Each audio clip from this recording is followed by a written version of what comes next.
Jim,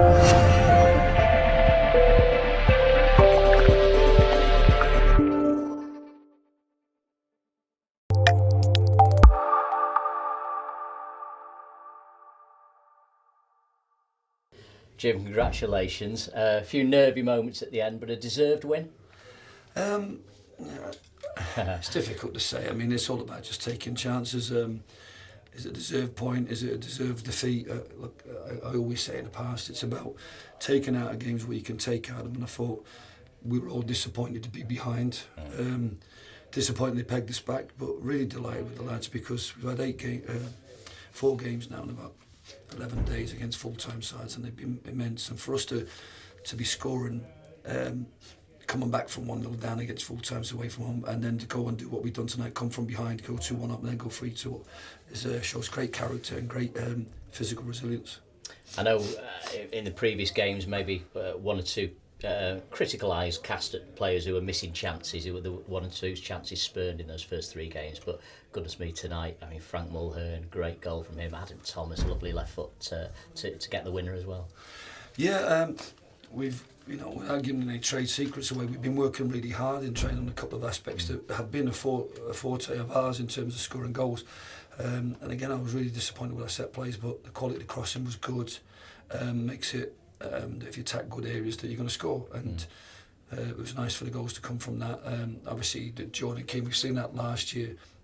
For that to go in, it's like icing on the cake, because that's just the lads recognising the opportunity to open the game. I think the first goal came from us actually setting a throw-in routine and finding the spare man and springing the attack down the open side. So really we're pleased that the players started to add things, but we still need to get away from a couple of bad habits. We do a lot of work on throw-ins, we do a lot of work on not giving away fouls, and for them to cost us 2 goals tonight is really poor. I was thinking that when that free kick was given away and John Rooney stepped up, you did fear the worst there, didn't you? And as you always say, it shows the needless nature of giving fouls away. Yeah, but it's we do a little bit of work on that. It's not head tennis as such, but we do big head tennis with the lads. It's about just clearing under pressure. Yeah. I think there was a couple of times today when we took poor touches, when really it should be more decisive when you're on the edge of your box. You just put your foot through it. So the poor touch that led to the opportunity for them to have a run at us was bad enough. But great goal from their perspective. But that's the danger of fouls. But again, you avoid them opportunities, but because sometimes I think when people make a mistake, they're desperate to make up for it and then end up making another mistake, and that's where you've got to have that mental control and that ability to kind of play with complete aggression, complete passion, but complete control. And I think once we get that, we'll stop conceding them goals. But fortunately for Sam, it didn't cost us tonight.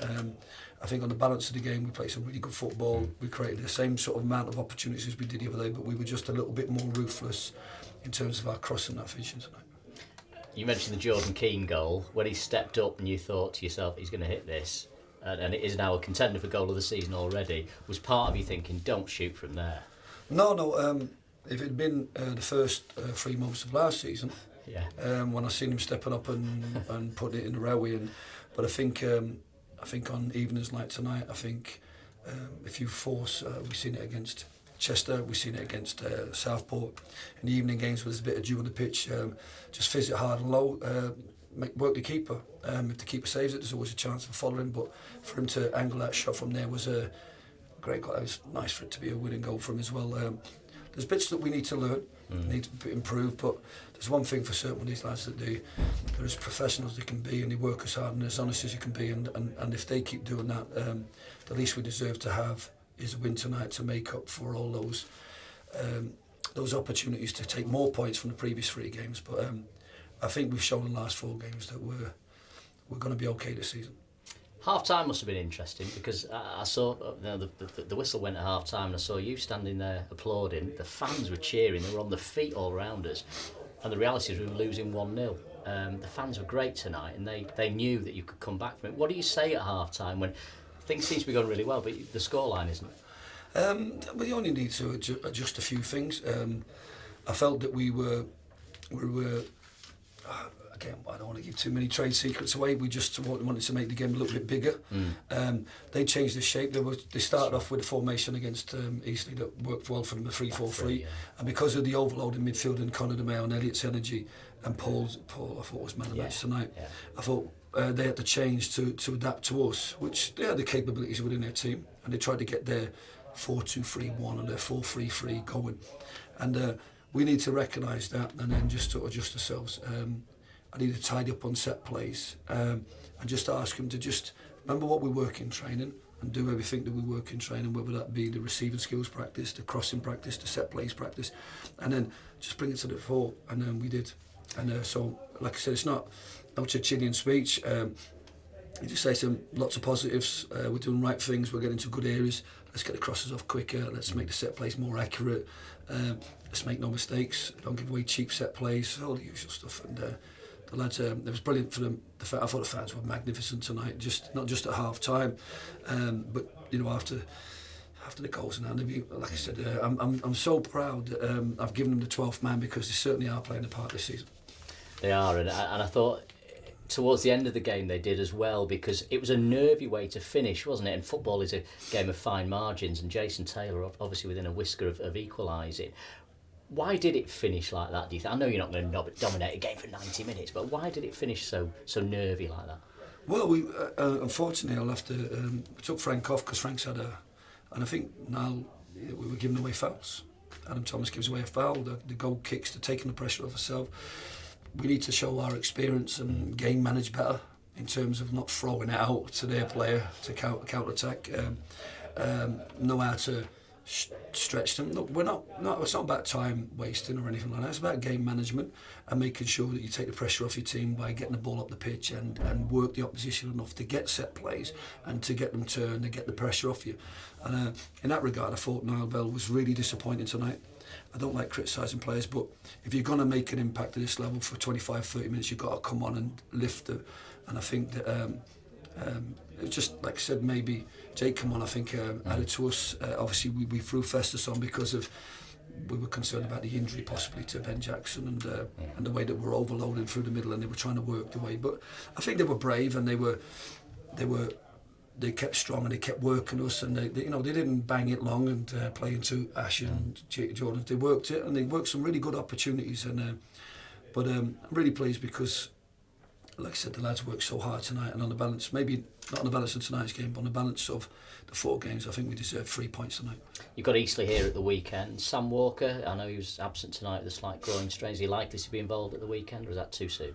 Are you a physio? No, I'm definitely not a physio. No, well, at the moment we don't know what it is. Oh, right. Because he's got an issue with his stomach and his groin and he's feeling. So we sent him for a scan today. Potential hernia, but you don't know until you get the scan. If it's a stomach injury, if we knew it was a hernia for definite, I think he could just play through the pain because he knows he's not doing any more damage. It's just playing to the point that you can't do yourself justice. If it's a stomach strain, then it would have been sensible for him to rest and then miss this game and miss whatever games he needs to make sure he's right. So, but the scan was today at 4:30, but we won't get the results to Friday. So if it's a stomach strain, we'll be obviously sit him out. If it's a hernia, then he's got to make a decision whether he wants to train with that and play with that. But you've got a session obviously before Friday, haven't you? Yeah, but look, Conor DeMeo stepped in tonight. Everybody's been wanting to see him play. Elliot steps back and he does again. Yeah. Just the lad's tireless work in midfield, and he makes us look like we have 2 attacking midfielders and makes it look like we have 2 defensive midfielders. So no problems with it. We perhaps don't have the options of a Jamie Stott to push Keane up one. We probably don't have the depth we have. So the squad's going to be challenged at the moment. But as I said to the lads, and I said in programme notes, I want to run with these lads. I think they got us promoted. I know there was a couple of others and they decided to go on their way, but these lads are enjoying the journey that they're on, and they deserve every respect in terms of the profession to give them the opportunity. And then what we'll do is we'll have players to support that as we go forward.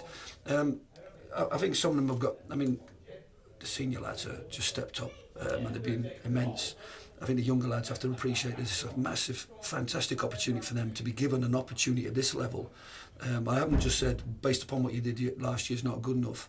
and I'm going to replace you. I've said, let's grow now and step up and grow into the level. And if you do, then you'll add to us. And if you don't, then obviously we'll have to consider our position. But at the moment, as a collective group, I'm really, really pleased and I'm really proud of what the efforts they put in. But we're all very conscious. It's a long, hard, demanding season. So far, we're kind of satisfied with what we've done, and now we just need to Eastleigh's a massive game for us because we want to try and build on what we've got, because when you look at the fixtures beyond that against the likes of Wrexham and Fylde and contenders for promotion, then we know that the bar's going to be raised, and we need to learn and adapt and grow and have all those skills polished off before we play those top sides. You mentioned the young players. Sim, there was talk about him possibly going out on loan. Is that something that's going to come to fruition or not? Well, we think that it's going to be difficult for him to break into this side at the moment, because we've a lot more trust in Frank and Niall and Jake Kirby as central attacking options. And what I don't want to do is have players like Jordan Downing and Sim in and around the group, enjoying the experience of being at big grounds but not playing football. So it's a measured thing. I think the loan market's starting to warm up a bit and there's options out there, so we know that if we needed a player, it's not a question of us, we need Sim back, you know. Yeah. It's going to be one of them where we're looking at with Festus and Jordan and Sim that I've told them that it's a development contract. What we want to do is see them grow over the course of the season. So if they've been playing at Everstick West or North, South, whatever it's called now, then they need to be pushing on Everstick Prem and Conference North over the course of this season and really trying to work this way into the group. And based upon trend, they've all done great. But I think we're going to have opportunities for Sim and Jordan Downing to go out and play, and I think that would be hugely beneficial for them, because as the season goes on, hopefully they'll have earned themselves an opportunity to play in the first team. But Festus has done brilliant last year in terms of stepping up for Stockport Town, and what he's done in pre-season has really given us confidence. And I think that like I said, he gave us a nice little option tonight, because he can play as a third centre back, he can play in holding midfield role. Yeah. So again, we've got players there that we need for these situations. We don't know whether they're going to be good enough if we needed to rely on them for 5 or 6 games, but we'll just see. We'll just one game at a time, dust ourselves down. Hopefully, no injuries, no issues. We'll see what Sam Walker's position is. We'll have a look at loan market, but based upon what I've seen tonight, then I'm looking forward to seeing the same group of lads going about their business on Saturday. Me too. Well done tonight. Thanks very much.